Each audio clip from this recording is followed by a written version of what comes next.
The front rider of a tandem bicycle is called the pilot, while the rider on the back is the stoker. Being a stoker is easy. You don't need to worry about controlling the bike, braking, or changing gears. All you have to do is pedal and enjoy the view.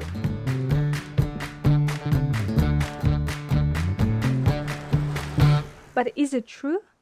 After cycling over 1,000 kilometers with Ed, I've learned a few things about tandem riding, and the stoker's job is not quite that simple. So here are my 5 tips to surviving on the back of a tandem. Thank you Skillshare for sponsoring this video. Tip number 1. Trust your pilot. Before Ed and I went on a tandem tour, I used to ride a normal bike.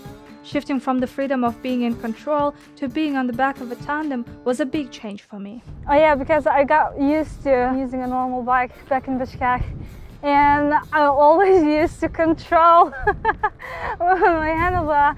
I just had brakes and bell, and kind of missing at the moment. Really won't be able to have to press the brakes and stop the bike. The first time when we were going downhill and Ed was leaning into corners, I was concerned. Oh my god, Ed, that's scary. This is like a roller coaster.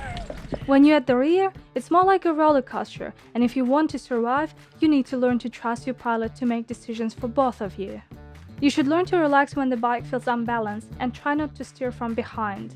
Before I got comfortable being a stoker, Ed was trying to help me by riding slowly. Wait, I'm scared. You're right. Lean down, lean down, lean down. Right. Lean down. Keep your head down. Okay. Right, well done. There will be moments when you have to go fast down some hills, so that the brakes won't overheat. And in the moments like this, it's very important to stay relaxed. Not being in charge of the bike is not always a bad thing. If you learn to trust your partner, you can switch off and just simply enjoy watching the scenery go by. That's the sea. Ah, that's the sea. Being a stoker also allows me to take photos with my phone while on the move, which brings us on to the sponsor of this video. Skillshare is an online learning community that offers thousands of inspiring classes for creativity on topics including languages, marketing, and many more. As I take most of the photos from our tours on my phone, I recently took the class How to Edit Photos Like a Pro using Lightroom Mobile by Sean Dalton. In less than an hour, I learned how to create my own unique editing style and how to make my own photo presets. And with Sean's advice, for the first time I understood how to use the tone curve tool, which helped give life to the images I post during our trips. So if you'd like to give it a go, the first 1,000 of you to click the link in the description will receive a 1-month free trial of Skillshare Premium, so you can start exploring your creativity today. Thank you Skillshare. Now let's get back to the video. Tip number 2. Keep your body steady and predictable. The more you cycle together on a tandem, the more comfortable you become being on the back. Oh. I noticed that I was making jerky movements by adjusting myself on my seat, looking back at the road, or trying to see what's ahead. All of that was making the bike harder to control for Ed. So if you want to reach out for your water bottle or want to stand up or adjust yourself on the saddle, always communicate with the pilot.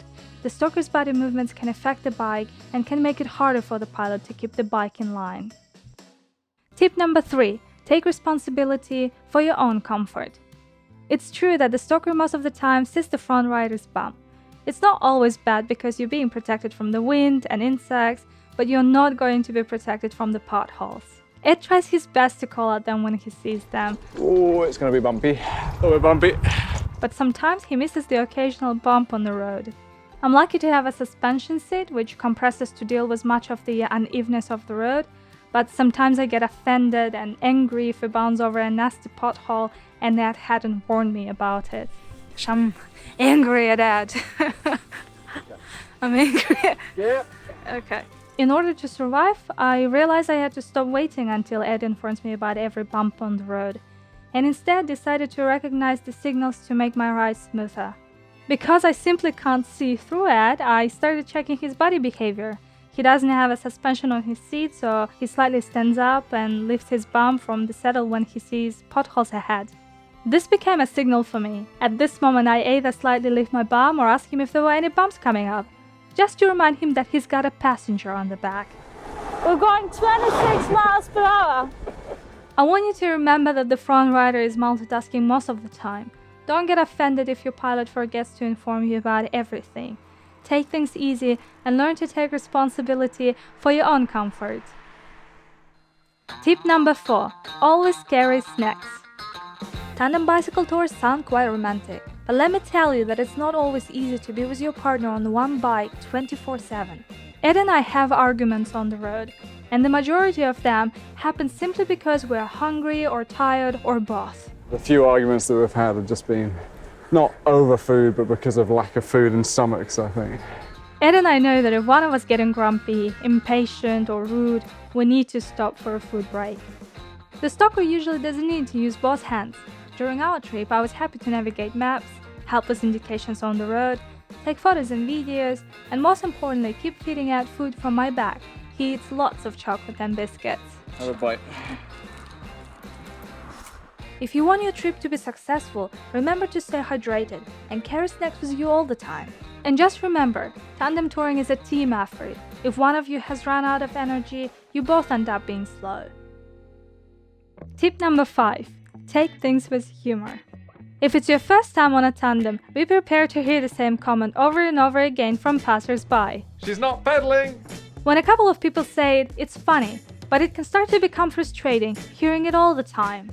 During our trip, I was reminding myself that many people have never ridden a tandem or never been a stoker before. They don't know what it's like to be on the back. When someone shouts at Ed, saying that I'm not pedaling, Ed always takes his feet off the pedals to show that actually I'm doing the whole job. Faster! Faster! Look what Ed's doing. It cheers me up because being a stoker is hard, and it's nice to be appreciated. You know, when you're comfortable, you don't really grow, right? So you kind of have to be sometimes uncomfortable just to let yourself see what you're capable of.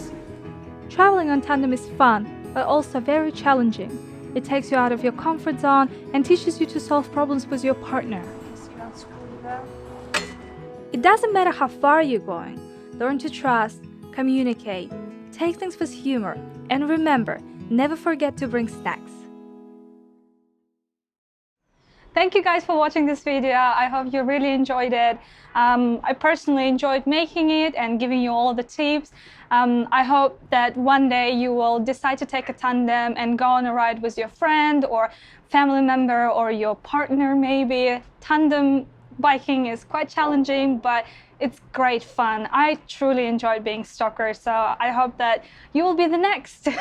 Thank you so much again, and the special thanks goes to Alistair Duran, Almas Kangas, Anthony McGroigum, I'm so sorry, Brett Allen Armstrong, Brett St. Pierre, Buzz Covington, Christopher Johnsons, Cosmic Disaster, Craig Piper, Diamond Walker, Elijah Legenda, Gaia de Navier, Gary Hall, Jason and Gina, Jerry Boschard, yes, I got it, Jordan Pilling, Joseph Rebecca Chivers, Mark Paris, Michael and Jan Wolfendale, Neil Brooks, Philip Merritt, Simo Butts, Sharon Chong, Stephen Johns, Warren Schneider, and of course, Wolfie.